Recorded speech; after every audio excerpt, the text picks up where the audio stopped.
से क्रम में आगे बढ़ते हुए आज हम जिस टॉपिक पर चर्चा करने वाले हैं वो दोस्तों 5th जनरेशन का फाइटर जेट है। जी हाँ दोस्तों, जैसा कि टाइटल में लिखा है, अमेरिका इंडिया के लिए F-21 फाइटर जेट का निर्माण करने वाला है, वो भी इंडिया में।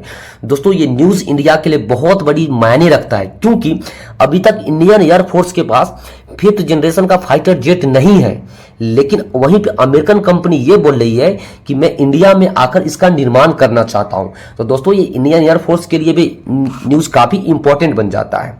जैसा कि आप लोग जानते हैं, कोई भी लड़ाई हो, लड़ाई में सबसे ज्यादा इंपॉर्टेंट रोल इंडियन एयरफोर्स का होता है, उसको लड़ाई का रीढ़ माना जाता है। दोस्तों आप प्रेजेंट सिचुएशन में देख सकते हैं, जैसे रसिया यूक्रेन का वार या इजराइल हमास का लड़ाई हो या इजराइल ईरान का वार हो, सबसे ज्यादा जो इंपॉर्टेंट रोल निभाया है वो इंडियन एयरफोर्स। जैसे कि ड्रोन का इसमें रोल्स बढ़ा है, वही देखेंगे आप फाइटर जेट्स और मिसाइल, इस सबको ऑपरेट करने वाला, हवा से ऑपरेट करने वाला एयरफोर्स होता है। और दोस्तों इसी में जब यह न्यूज़ निकल के आ जाए कि कोई विदेशी कंपनी, खास करके अमेरिकन कंपनी इंडिया में आकर फाइटर जेट बनाने वाली है, वो भी 5th जनरेशन के लिए, तो इंडिया के लिए बहुत बड़ा गर्व की बात है दोस्तों, और बहुत बड़ा अचीवमेंट की बात है। क्योंकि दोस्तों आप लोग जानते हैं, इंडिया जो फाइटर जेट बना रहा है 5th जनरेशन का, उसका टारगेट है 2030, यानी जो इंडियन के द्वारा मेक इन इंडिया और made for India fighter jet बन रहा है 5th जनरेशन का, वो 2030 में जाकर इंडियन एयरफोर्स में शामिल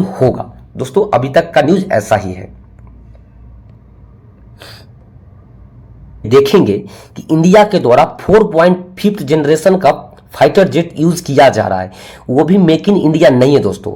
इंडिया ने फ्रांस से राफेल नाम का एक फाइटर जेट खरीदा था, जिसको बोला जाता है कि 4.5 जनरेशन यानी 4.5th जनरेशन का फाइटर जेट है, और इंडिया जो बनाएगा 5th जनरेशन का फाइटर जेट, उसको बनने में बहुत टाइम है। दोस्तों सबसे पहले हम देखेंगे, इसी हम चाइना को रिस्पेक्ट में देखेंगे कि चाइना के पास पूरे दुनिया का तीसरा सबसे बड़ा एयरफोर्स है।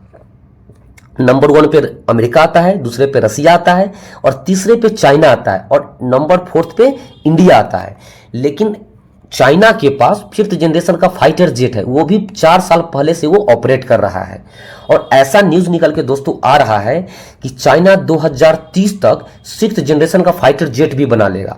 तो दोस्तों इस लड़ाई में, इस जंग में इंडिया कहीं पिछड़ ना जाए, इसके लिए बहुत ही ज्यादा जरूरी हो गया है इंडिया के लिए कि वो अपना 5th जनरेशन का फाइटर जेट जल्द से जल्द ऑपरेट करे। दोस्तों आप अगर कंपेयर करेंगे इंडिया और चाइना के बीच, तो आप देखेंगे जहां इंडिया 2030 तक 5th जनरेशन की बात कर रहा है, वहीं चाइना 2030 तक 6th generation fighter jet operate करेगा। दोस्तों ये बहुत बड़ा अचीवमेंट हो जाता है। अभी तक आप प्रेजेंट सिचुएशन में, सिनेरियो में देखे होंगे कि इंडिया का जो इक्विपमेंट का मार्केट है, सबसे ज्यादा पहले इंडिया निर्भर था रसिया के ऊपर वेपन्स के मामले में, लेकिन प्रेजेंट सिनेरियो में इंडिया इस रूट को डाइवर्सिटीज कर रहा है। जैसे आप देखेंगे कि इंडिया अच्छा जैसे फाइटर जेट हो गया, टैंक्स हो गया, ये सब फ्रांस से भी परचेज करता है। यानी इंडिया को जो चीज जहां पे सस्ता और अच्छा मिल रहा है, क्वालिटी का मिल रहा है, वहां से परचेज कर रहा है।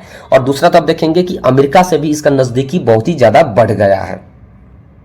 F-22 का और F-35 का, तीनों का फीचर्स इसमें कंबाइंड फीचर्स होगा, यानी इंडिया के अंदर जो फाइटर जेट्स बनने वाली है वो काफी स्ट्रांग होगा। दोस्तों अब सवाल आता है कि इंडिया के पास से, जैसे लॉकहीड मार्टिन तो हो गया अमेरिकन कंपनी, तो इंडिया की तरफ से कौन सी कंपनी बनाने वाली थी? इंडिया की तरफ से है भारत इलेक्ट्रॉनिक्स लिमिटेड। ये दोनों मिलकर इंडिया के लिए फाइटर जेट्स बनाएगी। दोस्तों आपने देखा होगा कि इससे पहले भी न्यूज में आया था कि राफेल, जिसको डसॉल्ट कंपनी बनाती है, फ्रांसीसी कंपनी है, वो भी इंडिया में आके एक अपना ब्रांच खोलना चाहती है ताकि यहाँ पे वो राफेल का निर्माण कर सके। और ऐसा ही ऑफर रसिया के द्वारा भी इंडिया को दिया गया है कि इंडिया MiG-31 के को इंडिया के अंदर ही निर्माण करे। दोस्तों अगर ऐसा हो जाता है सच में, तो नया स्लोगन बन के निकलेगा कि make in India made for the world, यानी इंडिया के अंदर तो बनेगा ही, और इंडिया के अंदर बन के पूरे वर्ल्ड को ये सप्लाई जाएगा। यानी इंडिया फ्यूचर में बहुत ही ज्यादा स्ट्रांग होने वाला है फाइटर जेट्स के मामले में। दोस्तों अगर ये वीडियो आपको अच्छा लगा होगा तो इस चैनल को लाइक और सब्सक्राइब जरूर से जरूर करें। तब तक धन्यवाद। जय हिंद, जय भारत।